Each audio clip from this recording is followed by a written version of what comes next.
Gentlemen, I know it's been a long time, but I just got one question. Are you ready? No. No! You I don't think the mic picked that up one bit. as it never does, but that's the point. how excited I am. He's just that excited. We're back for another episode of Core Top Tens. I know it's been months, but we're back. We're finally doing it again. We're here. We are doing another fun wrestling podcast. It's about time. So today we are going to be doing favorite wrestling factions or stables, whichever one you want. Okay, gentlemen, let's go through this. We had a total of 13 stables that got a vote. We pretty much all had the same ones for our favorite ones. So we're going to start off with our number 10. It came in with 9 points. It was voted on by 2 people. This one is actually an older one, and this one probably did not feature in WWE/WWF. They had a couple years in WWF, but it started in other promotions. We're going to the AWA. It is none other than the Heenan family. I am very proud. I'm ecstatic because this is the Bobby the Brain Heenan family. And who voted for them? Vitamin J and U, D3. When he latched on to you, man, you knew you were mad. You knew it was money. Yep. He said, "Well, now with you go on top." And he was right. And he has so many people like Andre, Mr. Perfect. And the family lasted a long time, almost 20 years. It was in AWA in 74. Then it was in GCW in 79. Then it returned from 79 to 84. Then it was in WWF from 84 to 93. It's beautiful. And Bobby Heenan was just a perfect manager or perfect leader of the group. The storyline with Heenan and Andre was good, especially when Andre did the face turn and after Heenan abused him and stuff. Crowd loved it. What were some of your favorite moments? Andre turning face against Heenan was really good. I also loved Heenan with Mr. Perfect. That was also a good partnership. And of course, he hitched his wagon to Ric Flair. There was Paul Orndorff, you had Anderson and Tully Blanchard. Yeah, Brand Busters. Also, Heenan was partially involved with Lex Luger because he introduced him, and Ric Flair. All right, the next one we're going to vote on was tied in number 8 spot. First one we're going to talk about is a more recent one. It was voted on by myself and D3, came in with 10 points. This one was actually thought originally to be a revival. People were hoping it was going to be a revival of another group that we might or might not talk about, but they went with something different. It didn't click with fans at first, so they turned them heel, and that's when they really hit their stride, and they're still, 2 of the members are still wrestling nowadays. It is none other than the New Day. It's a new day. Yes, it is.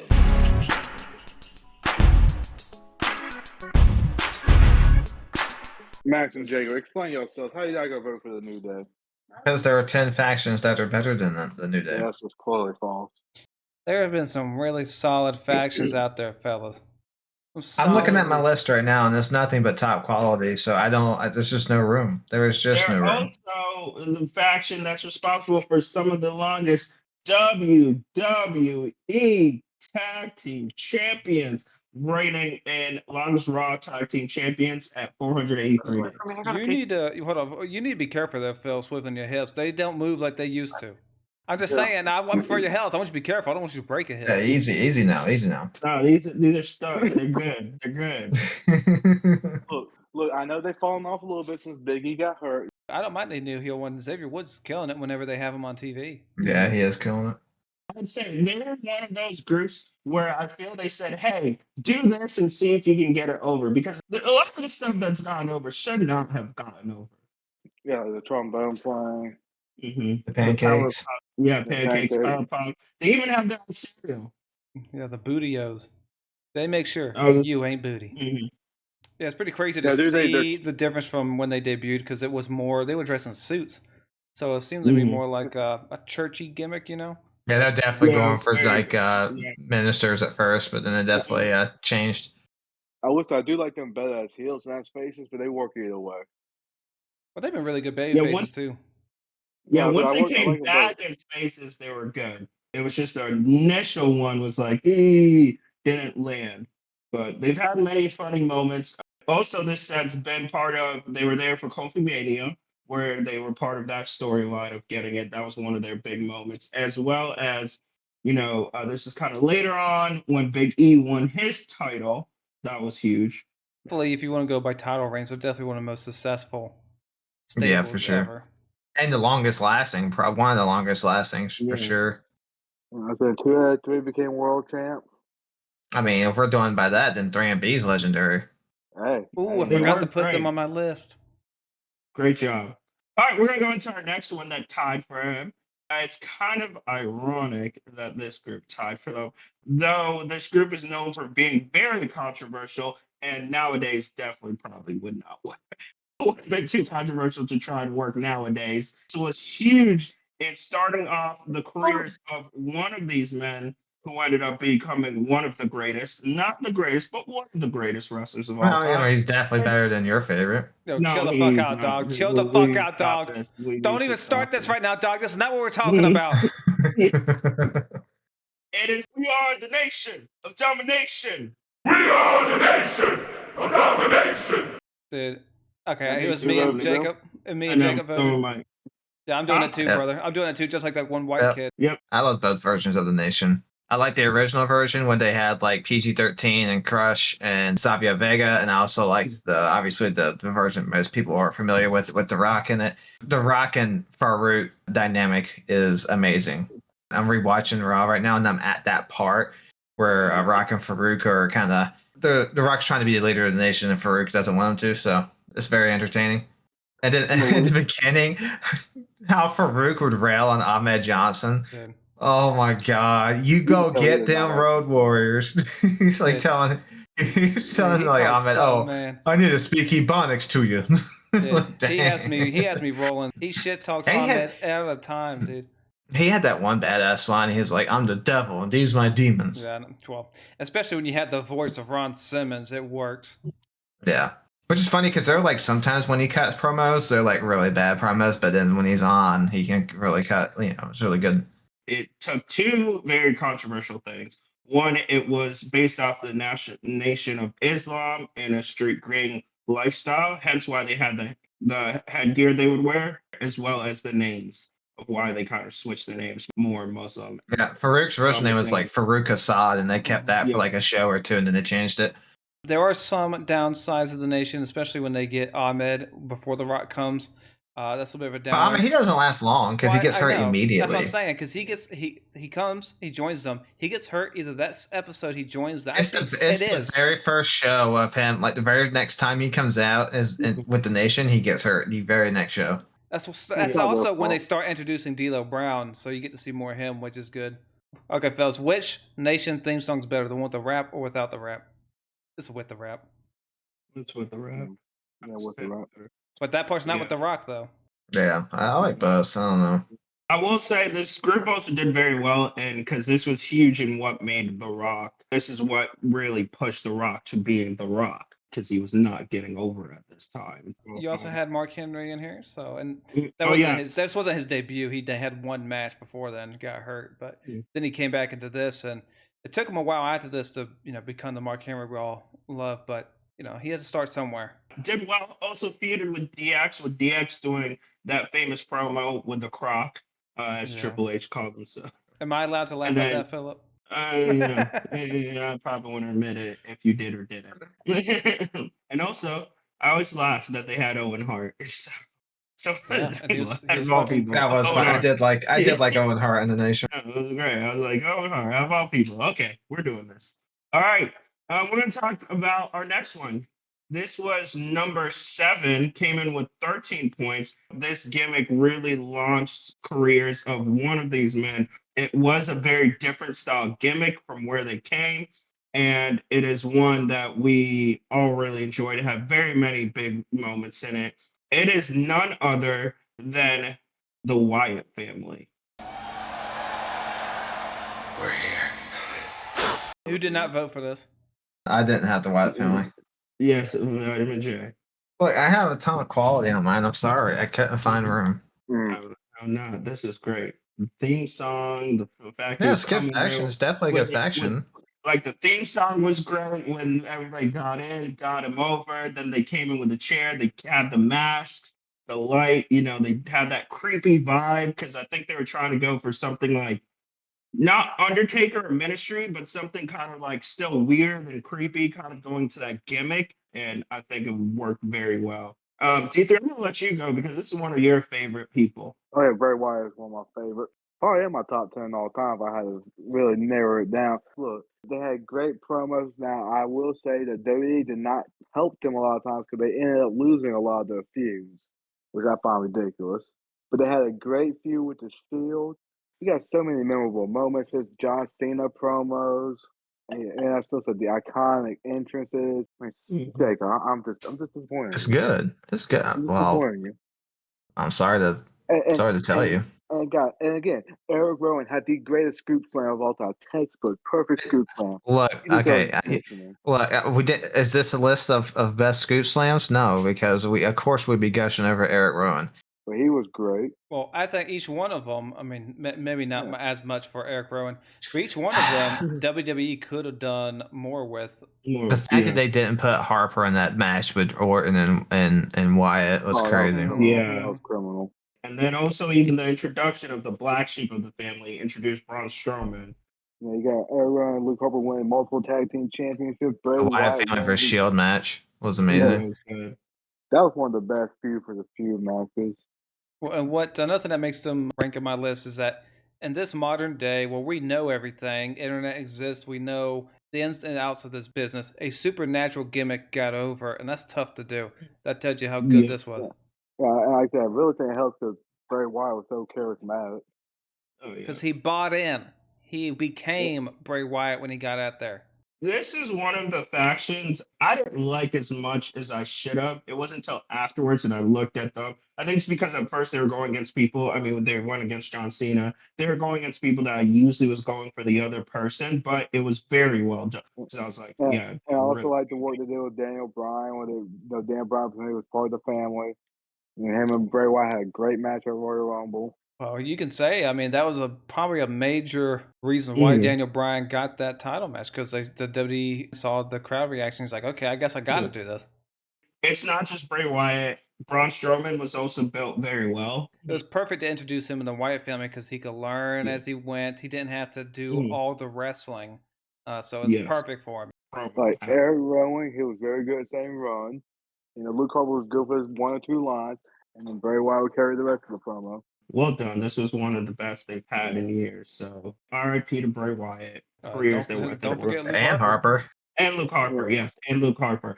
But we're going to go into our next one. This was number 6, voted on by everybody.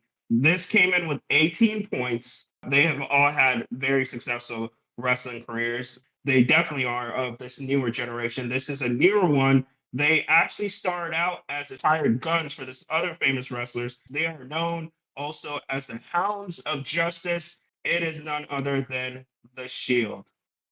Sierra Hotel, India, Echo, Lima, Delta, Shield. The first time you even see them, you knew instantly they're about to be a big deal. And I'm really glad that they chose Roman Reigns over Chris Hero. The group would not have worked with him. But yeah, they came. At the time, I was not too happy because, unfortunately, I was a Ryback fan at the time. I know that's pretty gross. Say proud, say loud and proud. But yeah, they came there. We're wearing their turtlenecks. I'm glad they ditched those, by the way. But yeah, so they made a statement. I was glad that they weren't goons for CM Punk. So I'm glad they kind of just said that he paid us to do it. And then they kind of just went their separate ways after that, which I think was really helpful in making them stand out. And you could feel like they're a threat. Because when they're goons, you just don't feel it. I like the name the Hounds of Justice. And I liked how they also would stalk the opponents, like going around the ring. So, yeah, crowds would go crazy when their song would start. This one you had peak athletic Seth Rollins. This was the only time I could stomach Dean Ambrose is when he was in the beginning portion of the Shield. Other than that, I can't freaking take him. Yeah. Well, when they first started, you could tell that they were marketing Dean Ambrose to be the star. They quickly knew what they had in Roman Reigns too. Yeah, one of the good things about being in a stable, you could help other wrestlers because they're not on alone, especially because at this time, Roman Reigns was the most green out of all of them, whereas Dean Ambrose and Seth Rollins had been in the Indies, had a lot more wrestling experience. They could kind of have him just as a bruiser. They didn't really have him on the mic a lot. Usually it was more Dean Ambrose to give him time to become better, because he wasn't obviously the Roman Reigns now on the mic, who's one of the best on the mic. I love that back then when Roman Reigns' job was to scream something into the mic. Believe in the shit! Hilarious. But I called it, and I think when we saw them, I said Roman Reigns is going to be the biggest star of that group. Yeah. Not lying. I said it almost right after they debuted. I said, that's that guy. That's the guy. Now give me Seth Rollins. Well, get the hell out of here, dude. You're pissing me off now. I did like the triple powerbomb move they did on the announce table for a lot of people. And they did a good job of building them up. They've all had successful careers.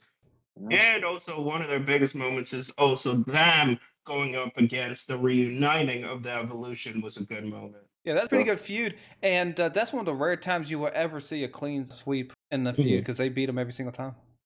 Yeah, that was crazy. That's probably one of the more memorable turns on the faction of Seth Rollins hitting them with a chair. Yep, definitely one of those, and has even gone on to be one of the biggest storylines of Roman and Seth, and like not really getting over that. There's still that tension because of that moment. Oh no, that's one of the best stories they got going on. They couldn't have really done it much better, could they? No, that was very successful, and the fact you got a face of a company from that. Seth Rollins, who you would argue is probably the second biggest face, 2 top stars out of that. All right, we're going to go into our next one. This is, again, a more recent one. This came in with 21 points. This is voted on by everybody. This was actually somebody's number 2. And this is one that has many members and has a side faction of it. It's called probably one of the greatest storylines, definitely of the 2020s, probably of all time. It is none other than the Bloodline.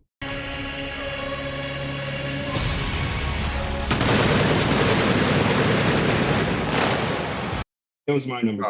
That's not who I was thinking of. It was my I think I had them the lowest. Where'd you have them? Yeah, he had 10. 10? Dang. 10? Yeah. The disrespect, like this is one of I had him at 7.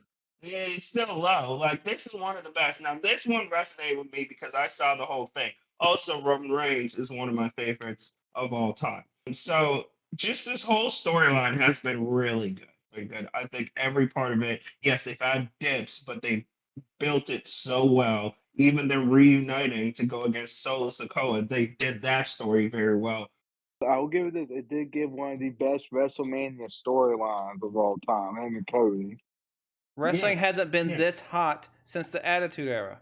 And it also, like we said, it had Roman, who was already big. You added Paul Heyman as the wise man. You then, Jey Uso's career exploded because of it. Jimmy Uso's gone up. I think he's going to get a mid-card title sooner or later. Like, it's really, and it's introduced Jacob Fatu in it, Solo Sikoa. Like, it's been really good for a lot of careers and has put him on, like Roman says, the island of relevancy. You joined this group, you joined the island of relevancy. Well, I would say he even raised the profile of his opponents for the most part. Kevin Owens, he rose up, even though he never beat him. Sami Zayn, now I kind of want to see him win the championship. Cody Rhodes, like this did wonders for his career. I do think they made the right call, him losing the first time. You know, everybody complained about it. They were proven made right. It even bigger. Just you got the entrance, you got all the moments, little things here and there where the crowd goes crazy. Like Jey Uso saying, man, forget the tribal chief or whatever. And the crowd goes crazy. And Sammy, take that shirt off. Don't ever wear that shirt again. Yeah, the Sami Zayn stuff was really good. I feel like Uzi right now. Mm-hmm. Yeah, the Uzi moment. I mean, even how it started with the I Quit match, Jey Uso versus Roman Reigns. You know, the Brock Lesnar, the whole Paul Heyman, is he on Brock's side? Is he with Roman? And then he goes back to Roman. You know, everything that they built with it has been just pure cinema. I mean, some of the best WTV you'll ever see. Number 10. Look at this mother. Man, I'll slap the shit out of you. Yeah, I stand by it. No, you don't. I stand by it. You know, he's one of those. He's one of those Roman dislikers. I was to say, Roman Reigns' greatest work has been done with this bloodline. Well, by far. This made a character who not everyone, like I've always liked him, but who a lot of the wrestling audience hated because he was shoved down our throats. He turned that and he said, I'm the greatest fucking thing here, guys. Look, man, it's not just that. It's just that they gave him such awful lines like suffering succotash. But they were Oh, yeah. booing Hey, before what- that. Well, you forgot when he said, "I'm tired of making people think they have a chance." Tired of being humble. They put up the "We the Ones." You know, you got to put the one in the sky. I know you said already, but it got Jey Uso over to be a champion. I never thought I'd ever see the day Jey Uso would be a world champion. Mm-hmm. And here we are. No. Main event Jay. So well done. All right. The next one we're going to talk about came in 4th spot, came in with 22 points. It's another person's number 2. It was voted on by everybody but one person. This one is one of the most iconic, and they have teased this with other people. This one mostly took place outside of WWE. Pretty much all took place outside of WWE. Has one of the greatest of all time wrestlers started this stable. It is none other the Four Horsemen.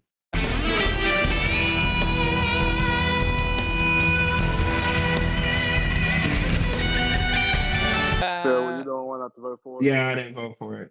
That's crazy. That's crazy that you haven't watched the tape. I haven't watched a lot of Four Horsemen. I'm gonna be honest. When your leader's Ric Flair, it's gonna be, it's gonna be a great group. Well, and you get someone who plays a role as a second fiddle. Arn Anderson plays it perfectly as the enforcer. Corey Blanchard, all right. Well, the best version is Flair, Arn, Tully, and Ole Anderson. And then J.J. Dillon as the manager. Yeah, so that's the best version. And most of them could talk. Most of them could talk pretty well. Now there have been a lot of versions of them, and some are definitely not as good as the others. But yeah, when you're talking about the meat and potatoes, the meat and potatoes of the Four Horsemen, you're talking about all time stuff there. Obviously, the Four Horsemen. I even like the version that where we're at, Max, that with Steven Michael and Benoit. Yeah, it's all right. The promos are very repetitive. I would like that. Yes. No, I prefer the 80s Four Horsemen. They had great storylines, of course, with Sting and Dusty Rhodes. Yeah. Then after Ole was done, that 4th spot rotated quite a bit. Even when Ole was done wrestling, he was still managing it. I guess technically managing. He was doing promos. Cut a lot of promos. Wasn't there also Sid Vicious in there? Sid Vicious was in there. Yep, Luger. Paul Roma, Dean Malenko. Probably one of the more infamous moments, but the Shockmaster. Yeah. Another thing about the Horsemen, a very iconic hand gesture. Mr. 4. Yeah, I think it's better than even the NWO 4 Live. And of course, if you're gonna do it, you don't have your fingers straight. You gotta relax those fingers. You gotta be cool about it. You gotta be natural. Yeah, you gotta relax. You gotta be natural. Yeah, be natural. You can't be stiff. Nah, what is that? Yeah. No, you gotta. Yeah, no, don't do it. No, yeah, there you go. And it's just a badass faction named the Four Horsemen. Yeah. No, great stories, and it lasted for a long time. And and pretty much everyone in the group became a big deal. But one thing I do like about the Four Horsemen is that they treat it as like wrestling as a business, which I mean it is. But a lot of the wrestlers do it for the love of this game and all that. The Horsemen are like defined roles. We do this because it's business. We're here to make money. I like that sort of there was a way professionalism to them. Yeah, I did like I like that kind of presentation. I like. Well, and they carry themselves as a big deal too. I think a lot of modern wrestlers don't take that hint. You gotta carry it. If you're a big deal, present yourself as a big deal. And believe your character. Be invested. Yeah. All right. We're gonna go into our next faction. Coming in at number 3. Came in with 28 points. We talked about this earlier about probably one of the most successful factions because they had 2 young wrestlers that went on to become big deals as well and really elevated these 2 young wrestlers. In fact, one of them was not supposed to be in it. They actually wanted another guy, but I believe the main person convinced Vince McMahon to go with this person. It is none other than Evolution. Evolution is a mystery, full of chains that no one sees. Did you hear Triple H tell the story of why they didn't go with Mark Jindrak? Yes, and it's hilarious. Yeah, that's pretty funny. Why? Basically, Jindrak was not focused on the wrestling. He was more focused on like the stardom and what comes with that, as opposed to actually treating that seriously. But he did something. I can't quite remember. I had to re-listen to it. But he was like saying, he had a conversation with Jindrak like in the limo, and whatever happened during that basically signaled to him not to go to him. It's the right decision. Yes. I mean, what and of course, pretty much the old wise man. Grant, he can still go at the time. yeah. So Triple H another as faction, the Ric Flair. star. Every single person in this faction is an all-timer. If you talk just purely like world championships, it's probably one of the highest. I'd have to because what Triple H is like 14. Randy Orton's up there 14. Batista has a lot. Yeah. And Ric Flair, of course, has 16. So by default, this would have to be number one. There's no way another team beats that. There's no way. Yeah, this is Triple H as a great heel. You love to hate him because a lot of people really did hate him because this was during the Reign of Terror as well. But I would say during this era, I think they played most of the storyline beats perfectly, especially to develop both Batista and Randy Orton into these all-time wrestlers. I mean, how incredible was that? Well, and you talk about turns. They had two very iconic ones.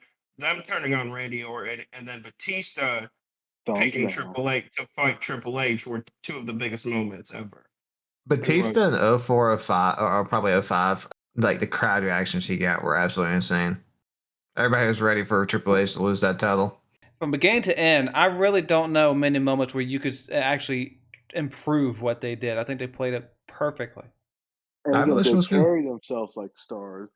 Yeah, I mean, they're pretty much continuing what the Four Horsemen did, which is, Yeah, they just did it. It was nice. Yeah, it essentially is a Horseman 2.0. But they did it great with Ric Flair being the veteran that's going to teach everyone, Triple H being the present star. They need the two future pieces there. So, I mean, the name worked perfectly with that. That is the evolution of wrestling. So, I mean, I'm telling you, I had this number 3. I think the other two I have ahead are obvious. But this is one of the ultimate factions ever. I don't understand how 6? That is absurd.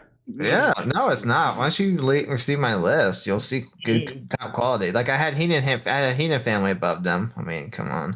No. And then I had a group that we haven't even mentioned that I doubt's going to be mentioned at number 5, which is crazy to me. Not a chance. I had this group at number 3 as well. I mean, That's good you for just talk about the bigness, how great and big they were. And also their music, man, was great. Yeah, it's great. Great song. But so is the Four Horsemen. That's a good song. Actually, most of these factions actually have great songs.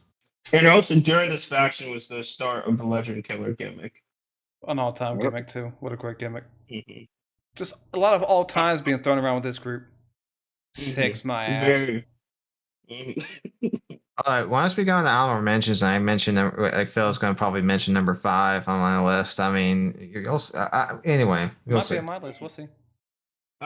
We're going to go into honorable mention because there's only 2 left. And most people know which ones, but we can just go ahead and hit some honorable mentions real quick. One that I think Vitamin J was teasing came in with 8 points, so just missed the list by 1 point. From Canada's own Heart Foundation. Hey, AJ, I voted for this too, by the way.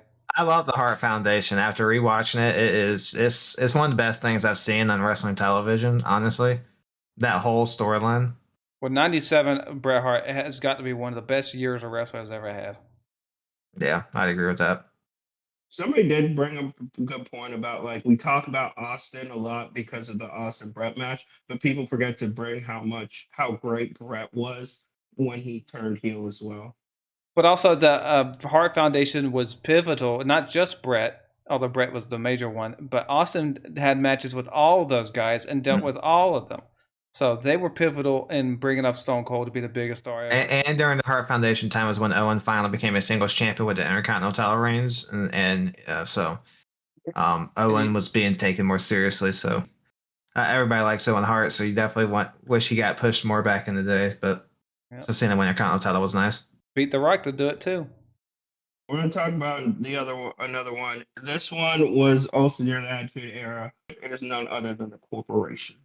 First of all, this was help get McMahon over as the biggest heel in wrestling all time and get to one of the best feuds of all time too. But then you get The Rock in there and became The Rock, the corporate champion. And then you had Ken Shamrock in there, bring Bossman back as the best version of Bossman. So, I mean, we had nothing but hits with this group. It's just, I didn't... And eventually you have a merger with the Ministry. Yes, and I would say the Corporation, I had at 7. And I think if it lasted longer, it probably would have ranked higher. But I'm kind of glad it didn't because The Rock needed to move on to other things. But But it it was served good, its like purpose. keep elevating him. Yes. Yeah, kept elevating him. And also, once again, gave Stone Cold kind of like an opponent. And then like Vitamin J just said, it merged with another group. This group was voted on by 2 people. It was myself and Vitamin J. It was the Ministry of Darkness. Yeah, since I'm an Undertaker mark, I have to put one of his only factions on Yeah, there. New Day should take their place on your list of Stone. No, I'm sorry. Well, you're not going to Can't get do this guy that. to take the Undertaker off, okay? I can't take Undertaker off of the list. Ministry had a badass theme song, intro song. I do like that. And it helped bring the Acolytes. Yeah, they were really good. Brought back Viscera. Viscera, and then also had the Brood were in it. Briefly. But it was still solid. All right, right on to number 2, one of the most popular groups. There was 2 distinct eras of it. Well, a couple distinct eras of it with 2 different leaders. Comebacks have been great. They still are very much over. And anytime when you hear the music and when you hear "Are You Ready?" and then "Do do," it's always great. It is none other than Are you ready?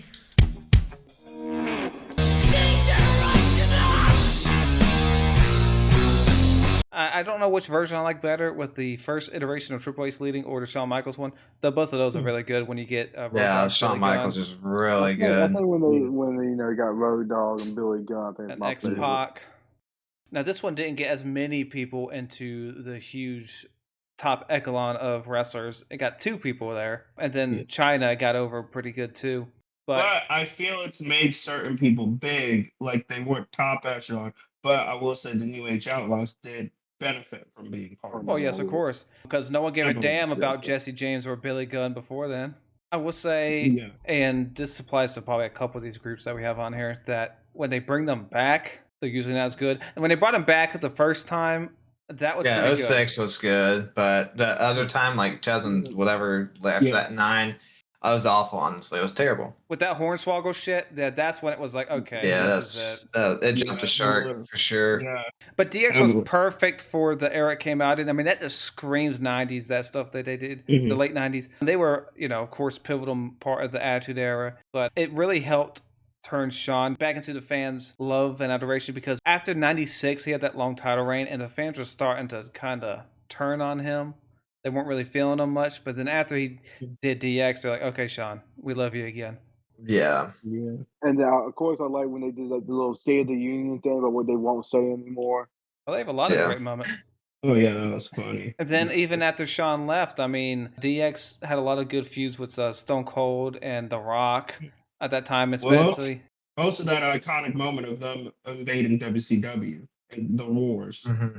I mean, and also DX got what was a blue blood gimmick in Triple H into, the Triple H that we know now. So that's not easy to do, to turn. But one that deserves more love from the IWC. Then they put some respect on Triple H's name. Yeah, to say Triple H is a bad wrestler means you don't know ball. That's all I gotta say. Yeah.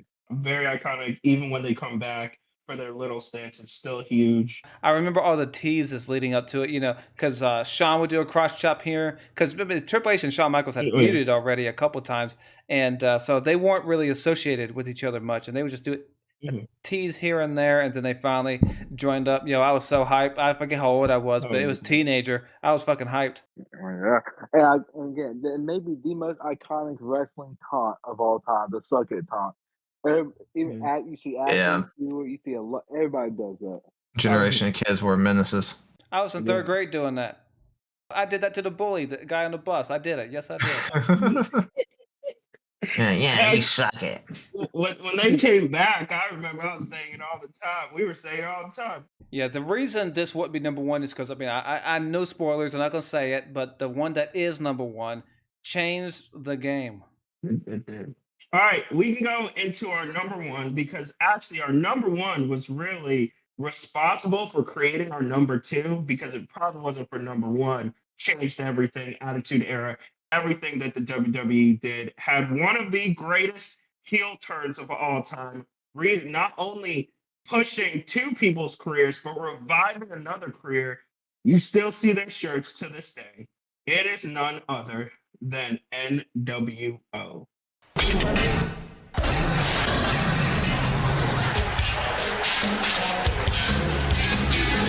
Before we get into it, fellas, for Bobby and Philip, I would highly recommend you watch some of the WCW stuff before Hogan turned, because then you could really feel the gravity of the turn. It feels even bigger when you do that. So Yeah, you need to see how bad Hogan was in '95. No, I'm not doing Hogan and Legion of Doom. It's the Dungeon of Doom, first of all. Dungeon of Doom, whatever. See, that's yeah. Legion of Doom. You hear yourself? But yes, this turned what was a Hogan character that was like awful from '93 until mid 1996. He was dry, boring. The instant he did this turn, he became cool again. Hollywood Hogan is one of the best wrestling characters of all time. You may talk about his match quality, all that. I'm talking about the character. It was great. Well, and how they did it too with Scott Hall, just like jumping the railing and coming in. Yes, the lead up, him and Nash. That people thought for a brief time that they were still working for the WWF. That you can't do this again. I mean, it's just hard to. Because of the days you got to stay off after contract now, because of this, because of what Hall and Nash did. People, I think, forget how over Nash and Hall were, and then you have the most iconic heel turn that we did not see coming. Like, I do also want to get into it of people like the story, in case you haven't heard of it. It actually was not supposed to be Hulk Hogan in NWO. Eric Bischoff had approached Hulk Hogan originally about it. Hulk didn't want to do it.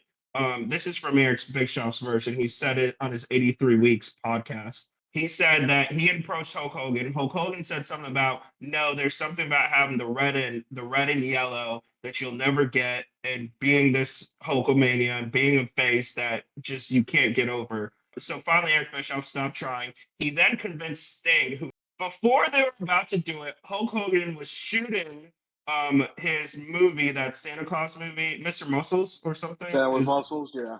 Yeah, he was shooting that. He had called Eric Bischoff. Eric Bischoff went to meet him on set. Hulk Hogan was like, hey, so remember when you approached me about NWO? Like, actually, I'm the right guy to do it. I bet word got to Hogan that Sting was going to do it. And he's like, no, brother. Yeah, I'm glad it gave us that great Sting storyline. I don't think Sting could have pulled it off as well as Hogan did. And also Hulk Hogan even said, like, it wouldn't make as much sense because this is supposed to be WWE guys. Exactly. It won't make sense. Was one of the greatest decisions he ever made. I don't think wrestling would be what it is now if it wasn't for it. No, it wasn't. Yeah, I don't think Sting could have done it like Jacob said. So no, then the Attitude Era doesn't happen. So yeah, then what are we watching here today? Are we watching WWE? Yeah, then you don't get the whole Sting Hogan feud. Now, of course, NWO got bloated and too many people joined. So yeah, it did get too much. But we did also get the NWO Wolfpack. That's pretty cool too. But yeah, I understand the ending of it wasn't very good. But the same could be said for a lot of these groups. So that can't be a reason to knock it down. I don't know how you can say any faction will be bigger than this one. I really don't know how you could say it. This was mainstream. This is one of the reasons. It got Dennis Rodman there. And Karl Malone. Karl Malone. Fucking Jay Leno had a match, unfortunately. Yeah, that's bad, yeah. But this made wrestling cool. It was like legitimately cool. I mean, I think it's cool now too, but this was like mainstream cool, It got into the zeitgeist of the era. Well, and the main guys all had charisma, Hall, Nash, and Hogan. All oozing charisma. Yep. Oh, yeah.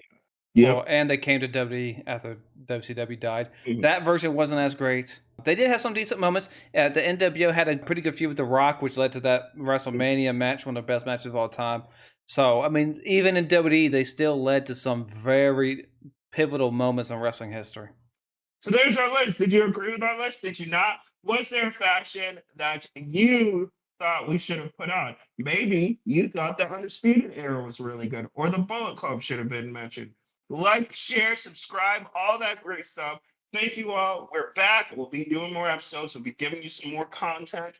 My name's Legacy. And I'm Max. I'm Bobby. And I'm Jay. All right. Thank you all, and may the discussions begin. See you next time.